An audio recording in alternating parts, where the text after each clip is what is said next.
long has it been? Okay. It's been since July and it's August something now. I've taken a pretty long hiatus. And this is season 2, episode 1 of What If Deku was just like manga Deku. After, oh my god, I keep forgetting his name. Koza just sounds like somebody from, One Piece.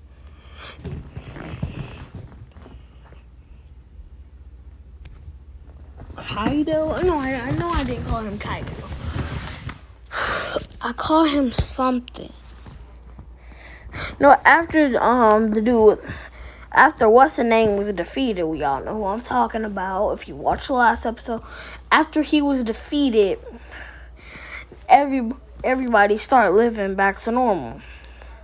Shinzo went to UA. He finished UA, and now I have to go get pictures. Okay, this is Shinzo's new hero costume. Deku's hero costume really didn't change. What's Ghidorah dude's hero? He didn't become a hero. He became a villain, and this is basically what he looks like off diff. Take the yellow hair off. He has like black hair with like a little bit of red. His costume is, you guessed it, black and red. Excuse me. Yeah, I couldn't find any Mirko pictures because it's Mirko. That's not who I want for this What If. So, Bakugo, we'll get to a little bit of Bakugo. So, everybody's really just chilling. By everybody, I mean Deku, Eri, me, and Shinzo. They're all just chilling. And they get a knock on the door. They open the door, and it's Nezu. And it's, Nezu. Nezu says, I would like for you guys to make a speech since you guys are the ones who stopped what could have been a war. By could have been a war, I meant Kyuzo. That's his name, Kyuzo. Yeah, Kyuzo. They say, hold up. Kyuzo could have started. What the heck? Kyuzo could have started a war? Principal Nezu says, yeah, he could have well started a war. Obviously, he was pretty strong, and he's become a villain. So so if he became a villain any sooner, he wouldn't have been so lax with his murders. So Deku goes to the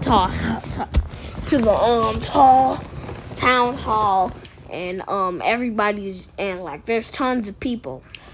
Deku taps the microphone thing and says, "Is this thing on?" Okay, as we all know, the villain known as Ghidorah was obviously very powerful. He even had a chance of starting a giant war in this society. So I was told to give a speech because I was the one who stopped him.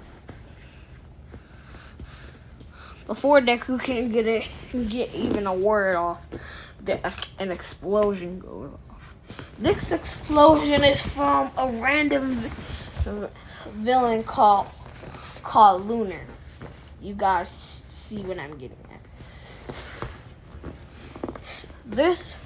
This random villain is just destroying everything. Shinzo, and Deku and jump to jump over there. They're on a ledge, and they see that this guy Lunar has wings, and he has purple and black wings, and he's destroying everything around him. Shinzo says, "I'll handle this since you kind of have my colors." Miracle slaps him upside the head, and she says, "That's your reason for going?" Shinzo says, "Well, yeah." Shinzo goes down there, and he's ready to manhandle him. But before Shinzo can get the blow off, Kyuzo knocks his hand out of the way and does a weird strike in the bottom of his stomach. This strike, it was more of a stab, and Shinzo bleeding from his mouth, and he falls to the ground. Deku's super surprised. He's finna go after Lunar, but before he can even get down there, Lunar flies away. If you're wondering why couldn't Deku catch him, it's because he had to tend to Shinzo, and Lunar is one of the fastest people in this AU. AU means alternate universe.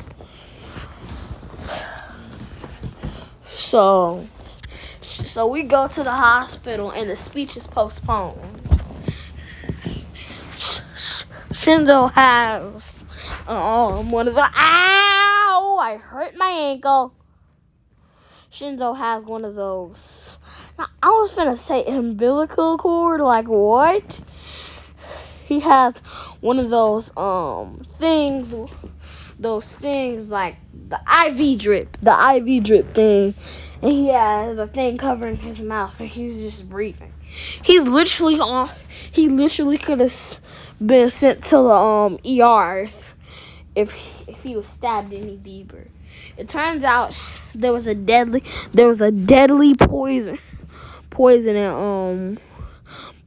in the needle Shinzo got stabbed with. Yes, it was a needle. It was like the spike fruit.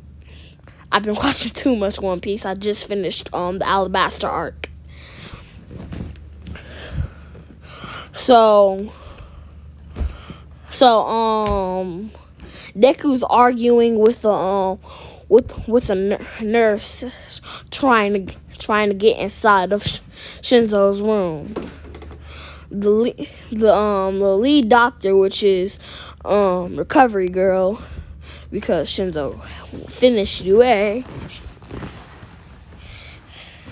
says, "I'll forget it. He can go in." The nurse lets go of Deku, and Deku just tries it. Deku busts through the door, and he sees how bad of a shape Shinzo's in.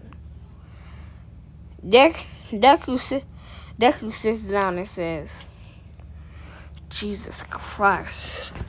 I never knew that villain would be that strong and that fast." I got down there a little bit quicker, and before he can even finish his sentence, Rumi stops him right there and says, "Don't worry, you'll probably be fine. Hopefully." Deku says, "Hopefully?" That's not really reassuring. I know I said I'd shit those two, but there isn't going to be a shit, because you guys are going to be arguing in my comments, because I figured out how to keep the comments section on. So Deku finally calms down, and Shinzo wakes up. He says, "Is that you guys?" Deku gets up real fast and says, "Yeah." Shinzo says, "Good, because My stomach hurts really bad. I can't tell if it's because I'm hungry or it's because of how I got stabbed. If I don't even know if I got stabbed or not. It was with his hand. He didn't even use his fingertips. He used his palm. It's weird. I expected to die. Because how much it hurt. Deku says, "You're lucky you didn't." You see, there was a point. It was a needle. He got stabbed with a needle. There was a poison in that needle that was acting really fast. If you were even 10 minutes slower, you would have died on sight. Shinzo coughs and says, "Well, how lucky am I?" Shinzo tries to get up, and before he can get up, Recovery Girl hits him in his head and says, "That's a terrible idea. He never said that we got the poison out. It's halted, but it can still start spreading." Shinzo says, "You couldn't get it out sooner?" Shinzo's sweating really hard because he's worried that he could die when he just finished UA not even a year ago. He finished UA a few months ago. Deku tells Shinzo to calm down, and he says, and he asks Recovery Girl when he'll be released. Recovery Girl says he probably won't be released until we can get an antidote for this poison. Deku says, "Shoot," and before Rumi can ask anything else, Recovery Girl says, "Okay, visiting hours are over." Recovery Girl is pushing Deku and Rumi out really fast, and the door just shuts in their face. Rumi says, "Rude." Deku says, "That's the least of our problems. We need to figure out who that guy was and get the antidote from him. You guys can see where this arc is going." So, yeah.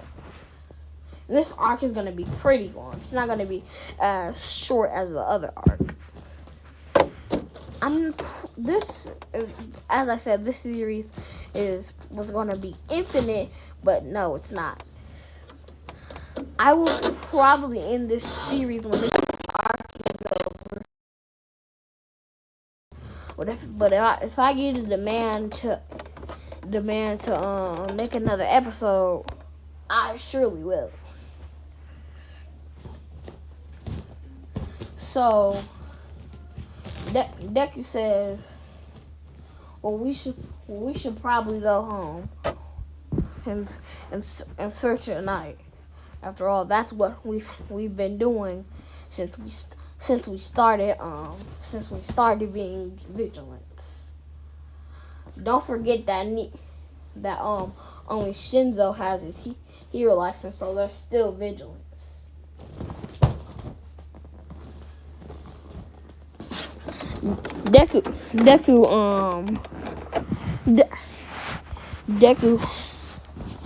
Jesus Christ, I keep stuttering.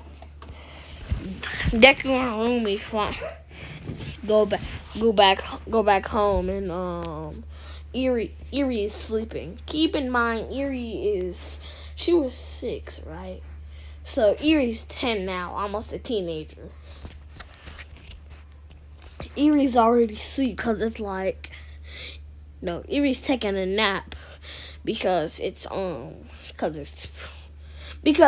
sometimes you just gotta take a nap, okay? Sorry if my background's too loud. I'm at my grandma's house. So after after the day Shinzo has to go to the hospital, they've been searching all over for this lunar guy, and they've come to the conclusion that he's off the grid now. They've also come to the conclusion that if he's off the grid, we're still gonna need to find him so they get almost heroes like they get heroes like Bakugo, Uraraka, Ida, Kaminari, Mina, and Kirishima on board. So Bakugo doesn't want to talk to Deku at all because in the time skip, Bakugo and Deku had to work together on a mission, and they failed it because of Bakugo. Because of Bakugo, and he doesn't want to admit it. So since they failed the mission, Bakugo keeps on blaming it on Deku, knowing that was him. Bakugo tries to walk off, but